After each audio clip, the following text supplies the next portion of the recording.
সকাল 7:30 বাজে আমরা রেডি হয়ে গেছি, মানালির হোটেল থেকে বেরিয়ে যাচ্ছি। কাল রাত সন্ধ্যেবেলা এত স্নোফল হয়েছে, সামনে পাহাড়গুলো দেখুন বরফ পড়ে গেছে। কালকে এই বরফটা ছিল না দিনের বেলা। এইসব গাড়িতে লাগেজ টাগেজ তুলছে। আমরা সবাই রেডি একদম। 7:30 বাজে। আজকে রামপুর যাবো, রামপুর থেকে কালকে কল্পা। সব বলে ফেলেছি যাচ্ছিল, সব রেডি হয়ে গেছে। 6টায় সব রেডি হয়ে গেছে, 6:30। ঘড়ির কাটা এখন 9টা বেজে গেছে। 8টায় বেরিয়েছি হোটেল থেকে। একটা ধাবায় দাঁড়ানো, চাটা খাওয়া হচ্ছে।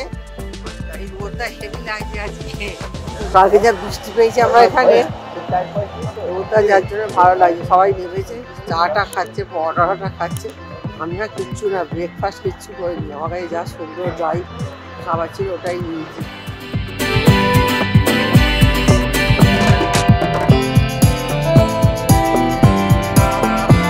আমরা এখন রামপুরের পথে যাচ্ছি। জাস্ট গাড়ি 1 ঘন্টার মতন এলো, এখনো প্রচুর রাস্তা বাকি। বলছে 10-12 ঘন্টার রাস্তা। অত বাজে সারাদিন আমাদের রাস্তাতেই কাটবে। আমি একটুখানি ভিউগুলো দেখাচ্ছি দেখুন। যেদিকে তাকাচ্ছি চোখ জুড়িয়ে যাচ্ছে। এত সুন্দর, এত সুন্দর যে ভাষায় প্রকাশ করা যাবে না। আমাদের রাস্তাটা দেখুন, রাস্তাঘাট এখনো খুব ভালো। দেখা যাক পুরো রাস্তা জুড়ে ভালো, এত খুব ভালো। গাড়ি আজকেও উঠছে দেখুন। সব ওই রামপুর হয়ে আমরা আজ রামপুরে স্টে করবো রাতে। কালকে আবার ওখান থেকে আমরা কল্পা যাবো। কল্পাটা এখানে প্রচুর স্টে করবো না, মাঝখানে নানা ব্রেক করলে আমরা নেবে না। আজকে তাকে 10-12 ঘন্টা লেগে যাবে বলছে।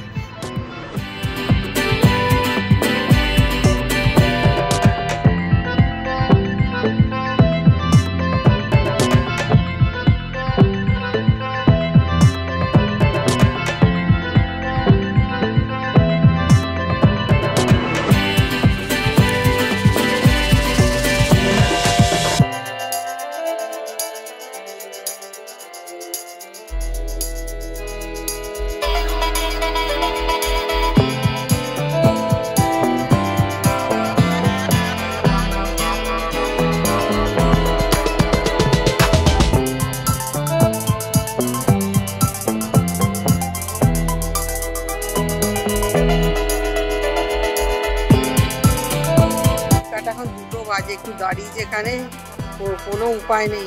রাস্তার মাঝখানে পাহাড়ের মধ্যে দাঁড়াতে হয়েছে আমাদের। এই এখানে সব খাওয়া দাওয়া করছে। কেউ রোদের মধ্যে বসে গেছে, কেউ ওই যে ওপরে সব বসেছে বাস স্ট্যান্ডের মতো। কিচ্ছু করার নেই, কিচ্ছু নেই। এতটা লং ডিস্টেন্স। সকাল 8টায় বেরিয়েছে, দুপুর 2টো বাজে। একটু দাঁড়িয়েছে, মাঝখানে আর একবার দাঁড়িয়েছিল। আর এই এবার দাঁড়ালে আমি দেখাচ্ছি দেখুন, পাহাড় আর পাহাড়। সকাল 8টায় আমরা বেরিয়েছি হোটেল থেকে মানালি। এবার যাচ্ছি রামপুরের পথে। এখনো 3-4 ঘন্টার রাস্তা বাকি আছে বলছে।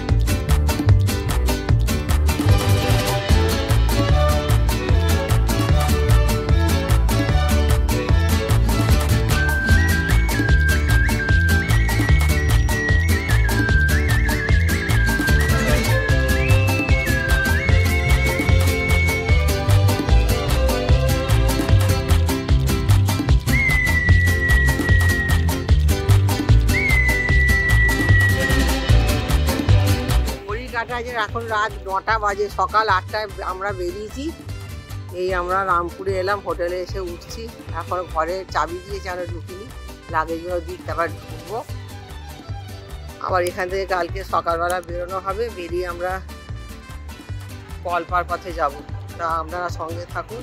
আজ রাত হয়ে গেছে, কিছুই বোঝা যাচ্ছে না। এখনও প্রচুর গাড়ি উঠছে। যা রাস্তা, খুব মানে ভয়ঙ্কর রাস্তা মাঝখানটা ছিল। রাতে কিছুই বোঝা যাচ্ছে না। তোমরা একটু সামনেটা দেখিয়ে দিচ্ছি দেখুন।